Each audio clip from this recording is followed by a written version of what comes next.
Welcome to Family Focus. I'm Joyce Johnson, CEO of Johnson & Olson Communications. Our show today is sort of a follow-up on a previous show that we did with Munroe Falls Paranormal Society, because we have a Mothman expert here, and it happens to be Scott Santa, who has been a guest on our program before. But there is so much material just on the Mothman alone, and we'll tell you what the Mothman is if you have no idea what I'm talking about. But there is so much material. We said, let's do a show, just one show on the Mothman itself, because people are curious. In fact, before we started taping this, our director said, hey, are you going to talk about that bridge and da-da-da? So people know, they know bits and pieces, but might not know the history of the Mothman. And you are an expert on the Mothman. You are sort of an expert on that. First of all, let me ask how you got involved with the Mothman. Well, it was reading John Keel's book, The Mothman Prophecies, which was published in 1975. So I read that. I've always been interested in things paranormal, since as far back as I can recall. And I happened upon that book, and I've never been the same since. And you took off. So. Now, for those that have not heard of the Mothman, and again, we explained a little bit about what it is, but the Mothman has been around a long time. Where did it start? Where was the first encounter with the Mothman? And explain what the Mothman is. Well, the Mothman, as we know it today, was first sighted in 1966 in West Virginia. But the image of the winged humanoid who appears supposedly as an omen or a warning of disasters to come can be traced back to ancient India. And it was called the Garuda. And so the winged humanoid has gone from maybe 5,000 years ago up to the present day. And it's just interpreted and seen differently. And sightings all over the world. All over the world. Not just the United States. Not just the United States. Okay. But the most famous one is the Mothman of West Virginia. Of West Virginia. Yes. All right, so we have a sighting. Can you tell us about the first sighting here in the United States and how that went about? What actually happened? Well, in 1966 in Munroe Wells, West Virginia, a man named Newell Partridge heard some dogs barking, and well, I heard his dog barking outside. Well, he stepped outside to see what the commotion was, and about 50 yards away or so, and in front of his barn, he saw two big red, what he described as eyes, because that's what they looked like. They didn't look like two orbs. It looked like they were red eyes. And at that point, his dog took off towards the red eyes, and he didn't know what it was, but it frightened him enough that he went back in the house to get a shotgun to go out and investigate it. When he got back in the house, the feeling overwhelmed him, and he couldn't bring himself to go back outside, even with a shotgun, even to find out where his dog was. He stayed in the house. Couldn't even call for his dog. Well, he went out the next morning, and he found his dog tracks. His dog wasn't there, but he saw tracks leading up to the barn, and then his dog tracks appeared in a circular fashion. They led out about 3/4 of the way to the barn, and then the tracks just made a circle like the dog was chasing its tail. And the prints just disappeared. And he never saw his dog again. He doesn't know what happened to it. But they connect that as the first sighting. Even though he didn't see a winged cryptid or a winged humanoid, it was the red eyes, which was a common theme throughout the subsequent sightings of Mothman. Let's show the picture if we can. Can we show the picture of the Mothman? I know. Thankfully, there is what people are seeing. This is the image of the Mothman. Now, is this the typical image that people, when they've done a sketch of the Mothman? This is about as close as you're going to get, because the original, or the most famous sighting, which we'll get to next, seems to have an image with no head, but they don't know if that's because the head was perched down like a bird, or something or other. Because you just see the eyes. The eyes stand out. But the red eyes were the most, I guess, obvious thing that connected a lot of the sightings. And the wings. There are wings, almost bird-like wings, but anyone seen the Mothman fly? Yes. So he does fly? Yes. With wings. All right, the most famous, oh, go ahead. The most famous sighting, which occurred, I think it was maybe a week later, 2 weeks later, was the Linda Scarberry. She's the most well-known sighting, Roger and Linda Scarberry. They had driven from their home in Point Pleasant, West Virginia, to an area called the TNT area, which was a preserve called the McClintock Wildlife Station that the United States Army had taken over during World War II and built a power plant and used it to develop and store dynamite, hence the name TNT. Well, it was like 30,000 square acres of nothing out there back in the 60s. And by the time this sighting occurred, it had been abandoned. After the war, right before the Korean War started, the U.S. Army just picked up and left. So the local teens used it as a lover's lane, go out and park, they go out and drink, they go do this, they do that, and hunters and fishermen would go out because there's ponds and everything out there. Well, they drove out there with another couple, the Mallets, to check in. It was Friday night. Let's go see what's happened down at the TNT area. Well, they pulled in, and when they did, they saw a pair of red eyes, and they immediately stopped the car. And as they looked and focused more on those red eyes, they could actually see a winged humanoid type of being. And they can only say it was a man because it had legs, it had arms, and it had hands. And apparently its wing, it had a wing, and it was caught in a wire that had come down a guide wire. And it appeared like it was trying to get its wing freed and unstuck. And it was looking at them in the car at the same time. Like, help me? Well, she had the feeling that it was as scared of them as they were of it, because they didn't know what it was they were sighting. And it's stuck. Well, it finally got whatever was going on there. It got free. So it has hands. Ran. Does it have hands? It had hands. Hands, okay. Like a man, and it was doing what it was doing to pull it off. It got itself free. It ran a little bit and flew up into the top of the TNT area. During all this was going on, I'm not quite sure how long, a couple of minutes, what was running through their mind was to get out of there, because they were scared, but they couldn't. They froze. They froze. Well, when it went on top of the building, you know, their senses came too. Let's get out of here. They were completely and overwhelmed, frightened. So they turned around and they left as fast as they could. They were going to go back down to Point Pleasant, which is like 8 miles down the road. As they left, this Mothman chased them. Came down off the top of the building and flew over top of their car. Wings right over top of the car. And the wings were actually hitting the car. And they were going as fast as they can. She said they were pushing 100 miles an hour. And the Mothman was effortlessly on top of the car. It even left scratch marks on the car. Right before they got to Point Pleasant, it left. They went to the police and made their report. Well, I bet that went over well. Well, it went over very well, because Point Pleasant, being where it was and being a small town, the cops knew all the kids. They knew them all. And they knew something happened to scare them. They didn't just brush it off. They actually went back with them to the TNT area. On the way back, Linda Scarberry and the people in the car saw a large dog on the side of the road, which may tie back into the first story I told about Newell Partridge's dog, the German Shepherd Bandit. Okay?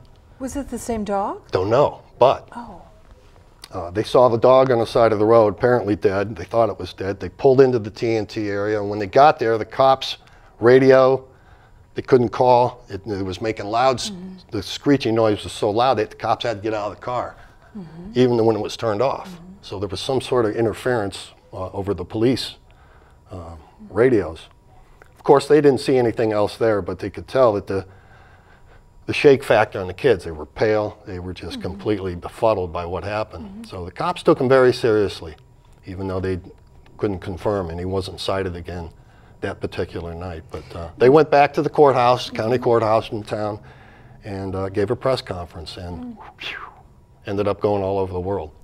So that's how it has become the most famous Right. sighting. So Now, scratches on the car, did they determine what could have made those scratches? well, you know, just it's funny because just this last year at the Mothman Festival, I actually got to talk to Linda Scarberry. She's still alive. Really? How old is she? I think she's got to be in her mid-70s, but she's Oh, very wow. soft-spoken, Yeah. and she told me right up front that this is completely not ruined, changed her life, but not so much for the good, Really? because she has been institutionalized a couple times, Really? and she blames it on this. She was hounded, Oh, sure. and she had a lot of different experiences, but she told me, because I asked her, actually my wife asked her, what happened to the car? Yeah. They didn't think like we do now, as Save far the as car. CSI and forensics and all that stuff. Yeah. That was the least of their worries. But I Yeah. always wondered, why didn't somebody Save the car. save the car and take a look at the They just didn't scratches save and the stuff? No. evidence. Well, that car disappeared because right after this happened, her and her husband divorced. And he took the Wow. car and went his separate way. And Well, and it does seem as if negative things, for the people that have experienced it, as you said, it hasn't been positive. Why do you suppose things have go downhill for those that have had these encounters? because of Society? Is it Yes. society not taking them serious? Exactly. Is it just That's the it. feeling of, That's it am in a I nutshell. crazy, doubting themselves? Is that it? stuff like this, like what Munroe Falls Paranormal Yeah. does, what I've investigated with UFOs over the year with Yeah. People think you're This crazy. is a normal condition for this planet. Yeah. It's normal. It Yeah. has always been here. It just changes with the perspective and the conditioning in society, Yeah. what you see. The phenomena adjusts to belief system. So in a way, belief is the enemy, because once you get set in a belief and think the way you do, They're closed-minded. well, then the bias sets in. Right. So it's very hard to be objective. Yes. It's very hard. I would think So- many of the people, and I'm sure there have been other sightings that have gone unreported because of fear of being doubted, of being people thinking you're crazy. Absolutely. They're afraid to really say what happened because of that you have to prove yourself. And maybe you don't have an iPhone where you can get a picture. And in those days, no, they didn't have it. So there was no evidence other than the physical things that went on. And, you know, at the time, they probably kept quiet. They did. It was the way to go. It did. Even today, even with the years I've been on Yeah. with MUFON as an investigator, Yeah. I'll get wind of a case, or we'll get directed to these people, and getting them to talk, getting them to difficult. trust, and trying to convince them that we're not there to tell you you're nuts. Right. It's very, very difficult for some people. Now let's talk about a little bit the Men in Black and how they tie in with the Mothman appearances. Well, some complex forces going on in And talk the very Mothman. simple, so we had. Okay, well, Okay. the Mothman was the center of the activity because it was seen by over 100 people Wow. during this. It was an intense 1 year. Same picture. They all can't be crazy. Right. People didn't know each other reporting the same thing. Yeah. Okay. And there were other things going on. There was UFO sightings. There was cattle mutilation going on, and there were impersonators, people impersonating military people, knocking on doors, asking questions. They even had vans with Smithsonian signs on them that weren't from the Smithsonian. People were getting phone calls from, say, like you would call me and we would talk. Well, then the next day I'd say, gee, thanks for calling me last night. And you're like, I didn't call you. Yeah, you did. No, so there's some doppelganger stuff going on, all kinds of stuff going on. Plus Men in Black. This is where they were exposed, I guess, for the most part, to the major population. I mean, I'm sure that they'd always been there, but not knowing what they are, I can't say that for sure. Okay. But several of the witnesses to the Mothman had some very strange experiences by what we call the Men in Black, showing up on their doorstep, three-piece suit, hat, real long fingers, real veiny, almost translucent skin, and being very socially awkward, maybe having a slight pointed chin and oriental-looking eyes. What did they want? Well, he's never quite sure. The bottom line premise was that they told people to forget what they saw and don't talk about it. So it was an implied threat to witnesses. Yeah. But we don't know where they're from. Were they government agents? About as good a guess as anybody can think. But the way they were described is it's very odd, just like I said.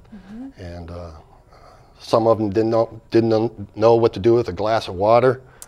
One of them tried to drink Jell-O. It was very not human. Well, yeah, that was the. And Drinking during the whole Jell-O, time that these people invited these men into their houses and went through these interviews, because people were innocent back then, and they thought probably they were from the government. Sure, they're come wearing on in. a nice suit. Oh, they're very trusting of the government, unlike today. Yeah. And during the whole time these things are going down, they're having a weird feeling, but they're not going to say anything. No. And then when they leave, then the enormity of the weirdness sits in. Yeah. You know, what was that? I don't think these people were human that I was just talking to. Wow. So. Have the Men in Black been seen lately, or no? I can't quite say for sure, but I don't think they have ever left. Really? Now, I know we don't know for sure, but what do you think the Mothman is? Is this extraterrestrial? Is this a creature that I don't think it's it's extraterrestrial. I like to use John Keel's term ultra-terrestrial. Okay. Because we all live in a certain vibration. We all emit frequency. There are different dimensions and parallel frequencies to what's going on now. Just like you can't see radio waves, but we know they're there, can be measured. Perhaps creatures. Human, animal, both? Don't know. Could be both. Yeah. Perhaps they just accidentally blend into our frequency here every once in a while, and people happen to be at the wrong place at the wrong time, and they see it. Just like I said, when he was pulling his wing, she had the impression that he was scared. Yeah. Like, how'd I get here? But then he's flying over their car, scratching the car, which, you know, doesn't indicate much fear, does it? Nope, sure doesn't. Now, every living thing must die. So the Mothman's been around a long time. Are there more than one? I have heard a family? I've heard the theory that there were 4 or 5 different type of Mothman entities, Is there but it's a family theory. of? I don't want to say family. I don't know. Don't want to say family because we don't have that kind of connection. No, maybe the same species. Yeah, that are around. That are around. We just don't know. We just don't know. All right, so there have been sightings. There have been local sightings. Now, one of the things that we talked about the last time was this could be a premonition that there might be some bad things happening. Can you talk about that, where there have been sightings and some of the bad things that have happened afterwards? Well, the culmination of the West Virginia Mothman story ended up at several people during the year of intense sighting were having dreams. People who never had dreams before, prophecies. They were dreaming stuff, and there were several people who dreamed that the Silver Bridge was going to collapse. And by God, it did at the end of 1 year. And 46 people died. 2 were never found. They recovered most of them, but so some people blame the Mothman for the collapse of the bridge. Others say it was a warning that it was trying to say something's going to happen. Did he appear at that bridge? One witness said he did see, he was stuck in traffic, waiting to go across the bridge prior to it being collapsed. Said he saw a Mothman fly parallel to the bridge right before it collapsed. But that's just his story. Who knows? We've had sightings in Ohio. We've had local sightings. You want to talk about those? Yes, I was contacted by a fellow after I gave my Mothman presentation at the Cuyahoga Falls Library. At the time, he just said he saw something. And it took about a week of negotiation with his wife. He finally agreed to meet me and talk with me. And so I had him recreate where he was and what he did. And when he got out of the car, before he did his recreation, he handed me a drawing, which I showed on the last program I was here with. And the drawing was pretty close to the original West Virginia Mothman drawing, the witness drawing for them.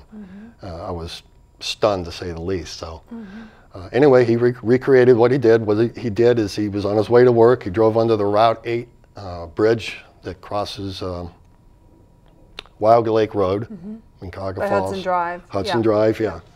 And on his left, he saw an entity, for lack of a better term, completely black, maybe 15 to 20 feet from his left-hand side, just standing on the side of the road. He didn't see any wings. He didn't see red eyes.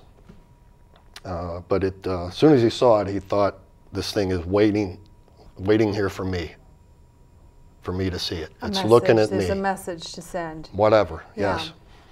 And well, immediately, again, just like most witnesses, was overwhelmed with fear. And his first thought was to turn around and go home. He was on his way to work. Tried to call his wife. His phone cell wouldn't work. And he tried all the way from that point up to the entrance to 271. He could not get a phone cell to work. And he ended up going to work, and he said it was one of the worst nights of his life. He should have just turned around and gone home and tried to deal with it there. But if you knew where he was being sighted, do you think you would try to camp out there and maybe try to have an encounter? I mean, of all people, you would probably, I don't know what you would do if you actually saw him face to face, but... Well, the manifestations are very interesting. It's what keeps us all going and searching, but we're really looking for the source. That's what we want to find out. Not everybody, but a lot of people see manifestations of ghosts, winged humanoids, big, whatever it is. But the true search is for the source of that. So yeah, we've got to go look for it. Now there is a Mothman festival that you go to. Isn't there a big? Every year. Why don't you talk about that West a little Virginia bit? holds a Mothman festival. The remaining witnesses who are willing to talk usually make an appearance. I've been to the last 3. But this last year was the first time I actually got to talk to Linda. She doesn't come to all of them. Okay. So, but she's getting up there, so she decided to come to this one. There was another lady, Faye DeWitt, who saw the Mothman. I think it was the next night after Linda Scarberry's witness. She was there. Tom Urey, Urey. He also had Mothman fly over his car a couple days after the main witness. He was there. So I got to talk to them personally on a one-to-one basis. It was very nice. That must have been really interesting. Yeah, and Linda Scarberry told me right off the bat, too, because everybody was wearing Mothman T-shirts and paraphernalia. She told me, she goes, nobody has ever got the drawing right to this day. She said it's close, but she described Mothman as being white, sandy skin, real veiny, just like the Men in Black type thing. But it did have wings. It did have the red eyes. Matter of fact, the red eyes, she would tell you, was one of the overriding features that kept people from getting a good description of Mothman, because the red eyes just grabbed your attention, and that's all you're almost hypnotized by looking at the red eyes. You know, you just said something really interesting. If they have the same veiny skin, it's got to be the same creature. Man, creature. I don't know. It's the same. The veiny skin. That's not something you do with makeup. No, it's not. That's it. It's the same thing. The Mothman is probably the Men in Black. I'm just saying myself because I do that. I don't think I would make that connection, but... I'm making that connection right now, just as you tell me. The skin. If the skin is the same, the veiny skin, the white pale skin, and if that witness says that's what she saw, if those people who saw the Men in Black, they're the same. I'm just saying it right now. Okay. Your take is as good as anybody's. Someone who does that. Now, have you thought of writing a book? Actually, I have considered it. I have just with all the material, everything together. I mean, there's a story to tell here. Well, there's a story to tell, but a lot of what I could tell would just be a compilation of everything else. Everything else, because there's not really that much new. He's if you're into Mothman like I am, I keep abreast of as much as I can, and I'm in contact with other investigators. And so he's still being seen here and there sporadically, but I don't know what I could add. Yes. You know, So I'd love the to new- write a book on something like that. Yeah. But, until we really know what this is, it makes it really difficult. And there doesn't seem to be a pattern of where he's going, if they're seen everywhere in different places. But now with DNA, that should be very helpful. If you can find an appearance where there's some DNA left, I mean, clearly that would help, wouldn't it? well, even on the Stowe investigation, the one we just mentioned, Eric Haney and I went out from Munroe Falls Paranormal, went out, and I took him to the site after I'd done my investigation. And while it was prior to my investigation, I knew where it happened, but wasn't quite sure where the entity was standing. But we went up and down the road looking for something to pick up and go, what was this? Maybe we could have this, trying to confirm the fellow's sighting and stuff like that. We didn't find anything. We didn't find footprints or anything like that. Didn't the Mothman sometimes leave an ash or something on the tree? Were there anything like that? Any Not that kind I'm of aware of, no. Traceable things that you could get? So there's no trace. There's nothing to trace. Nothing. And that's what makes it such a gooey subject, because it's all anecdotal. You know, for the So most everyone part. needs to grab their iPhones and just be on the lookout. Well, you know, I've been directed to YouTube a couple times by people who said, oh, I filmed this, I filmed that. Yeah. I get up on YouTube, YouTube, nothing. it's all black. I can't see it, you know, so the resolution on those phones is sometimes... Well, and if the phones go out, or if there's technical problems whenever the Mothman appears, you might not even be able to get the picture. You might not be able to even capture. That's true. It's too bad they don't have one regular hangout like the TNT plant, where there have been more than one sighting. They could just hang out there and try to get some pictures. Yeah. Well, there's reports too of Mothman being sighted before the Chernobyl accident. Yeah. Oh, that's interesting. Prior to 911.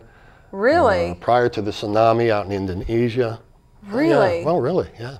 And witnesses saw in those areas there have been sightings? Yes. Can that be proved? No. But the reports are there. Incredible. So that's what makes the search so much fun. And do they file them with the police? So we know that they're going to police, or it's just been sightings that witnesses have told us? Sometimes people go to the police. You know, well, who else are they going to go to? Unless they know there's a group like Munroe Falls Paranormal or like Ghost Hunters or something, you know, because it's not just ghosts.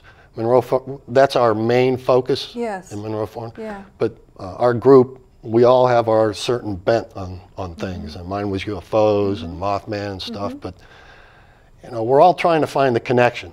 Yes. Where does all this come? The source, getting back to the source. So it's good to have everybody. Scott Wells has his own takes on things, so we bring them together and try to work as one, and we all have a input. And who knows what that would bring out. You know? Final thoughts that you may have, Scott. Final thoughts on our Mothman. Final thoughts? There's websites people can go on. Oh, you just go to mothmanlives.com. It gives you information on an upcoming Mothman Festival. Let me read something to give you my final thoughts. Okay, go ahead. I haven't got this committed to memory You have a minute. yet. Go ahead. Okay. The real phenomenon is there to expose the conspiracy, and the conspiracy is trying to hide itself by mimicking the behavior of the phenomena. One more time. The real phenomenon is there to expose the conspiracy, and the conspiracy is trying to hide itself by mimicking the behavior of the phenomena. That about sums up where I'm at with all that. Thank you so much. I'm You're afraid welcome. we're out of time. My guest today, Scott Santa, Mothman expert. Thank you for being on our program. Thank you. And thank you for joining us on Family Focus.